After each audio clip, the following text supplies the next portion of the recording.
Hello everyone, welcome back to my channel. My name is Will. Thank you for joining me once again. I hope you're having a blessed day wherever you are in your journey. And Happy New Year. I did a short not too long ago about my top 4 carry guns of 2024. I know it's not conventional. A lot of experts, or so-called experts, YouTubers or influencers would tell you to just stick to one brand. And I subscribe to that mentality as well for a long time, but I can't help it. I like different things. I like different brands. To be fair, I carried Glock for many years. They're rugged. They shoot whatever you throw in them, steel, brass. Glock will get the job done. As the years go on and manufacturers and brands release new products, I try different things. I found out pretty quick what did. It took me a while to really master, and I'm using the term master loosely. It took me a while to adjust to Glock with the grip angle, and your grip has to be perfect in a sense to get accurate shots. I'm cross-eye dominant. I'm actually ambidextrous. I can use both hands, but I shoot primarily right-handed and I'm left-eye dominant. So Glocks weren't the easiest platform to learn because I was just shooting to the left constantly, and it took me a while to really get used to it. I don't just stick to just one brand, but I do have a favorite, which I'll get to shortly. But these are my top 4 EDC carry guns of 2024 and going into 2025. And I'll introduce a new purchase that I made at the end of 2024. And my presentation is in no particular order, but I will get to my favorite. I'll save that one for last. First off is the Glock 43X. I'm sure you all know about this firearm. It's been out for quite some time.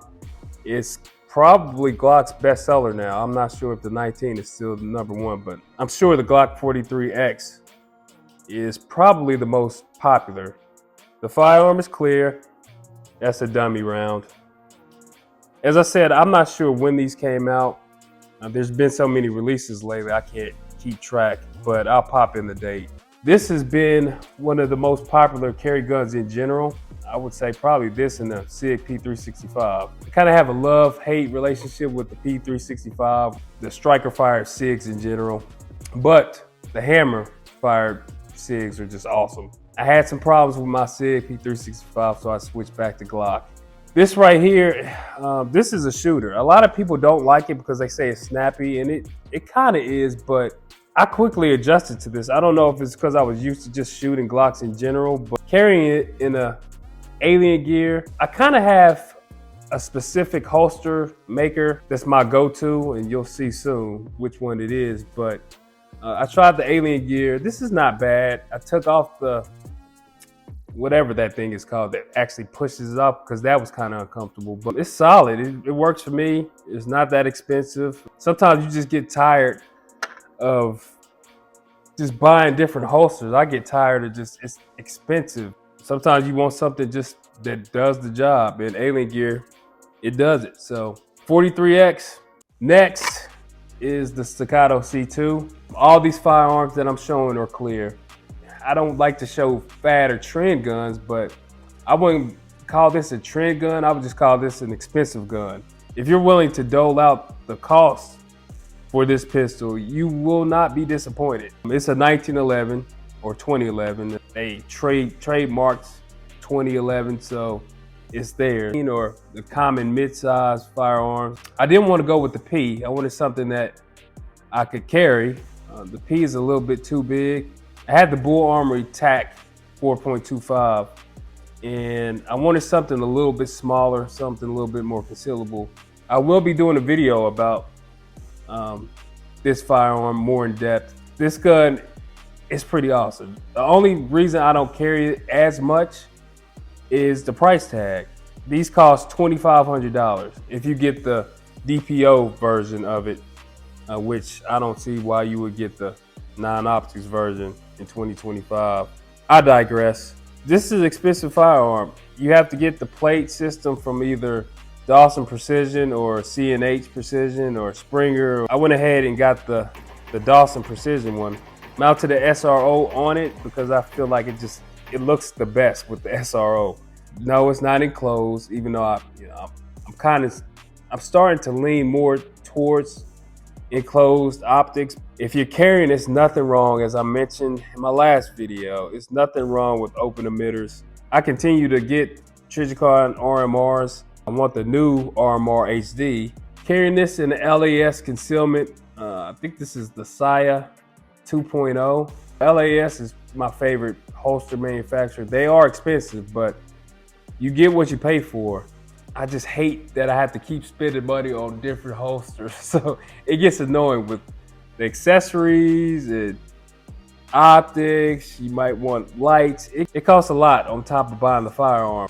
I try to limit the cost where I can. That's why I got the alien gear on my 43X. But LAS, QVO Tactical, and Tier 1, that's my list of go-to holster brands, and LAS is at the top. I'll go more in depth in the video about the C2. Even though this is part of the Staccato Legacy series, Staccato is about to release a new model. I think it's called the HD. I didn't want the C or the CS. I wanted the C2 because it's something about this angle right here. It's like the classic 1911 look. So I got it not too long ago.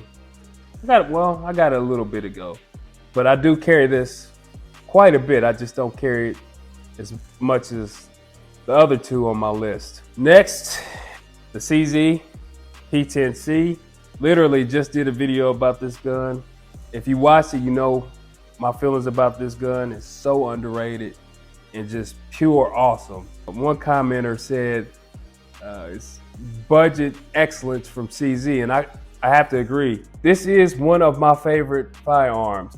It's not number one, but it's close. There's not much to say else about this firearm, only that it's number 2 on the list of 2024 going into 2025. If you don't know, this trigger, I keep going back to that. This trigger is clear. It's just reset.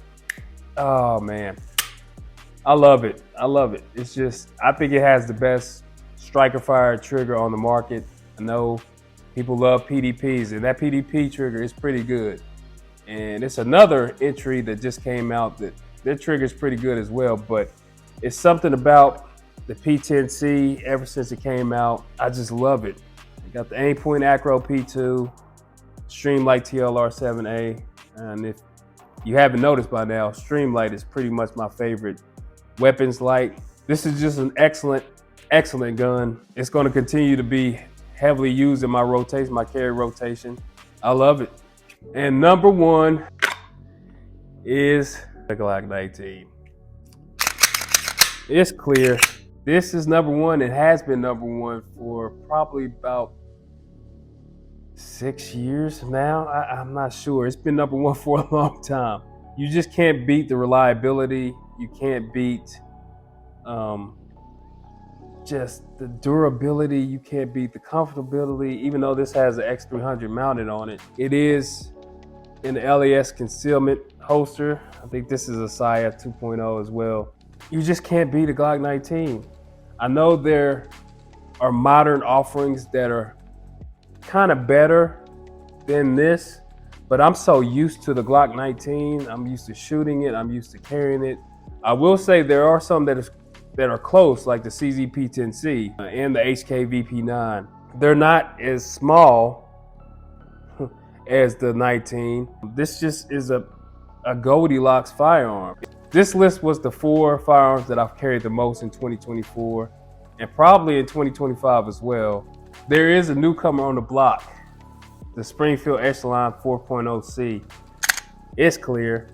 You have to excuse, I had the Steiner NPS mounted, but I bought one used from someone, and the turrets were kind of worn, and they kind of didn't want to make adjustments, so I had to warranty it. So I still have the Springer Precision plate on it.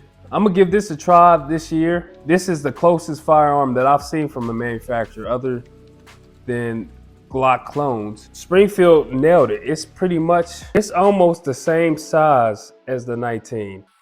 and you have to excuse the Radiant Ramjet afterburner, but as far as the grip, everything, it's pretty similar. I will say right off the bat, the Echelon, the trigger is 10 times better than the 19. Here's the wall. It's a little bit of stack, and that's because I haven't really put that many rounds in it yet, but it's crisp. Reset right there. It's kind of like a soft reset, but I like it. I'm so used to optics, I kind of want to wait for my Steiner, but I'll shoot irons for now. My astigmatism kind of messes with me when I shoot irons, but this is a good shooter, so more to come. I'll have a full vid about this coming up soon. Those are my top 4 of 2024 going into 2025. So jump in the comments and let me know of what you think of my list of 2024. What's your favorite carry guns going into this year and what you're looking forward to? I want to know. So stay safe. Until next time.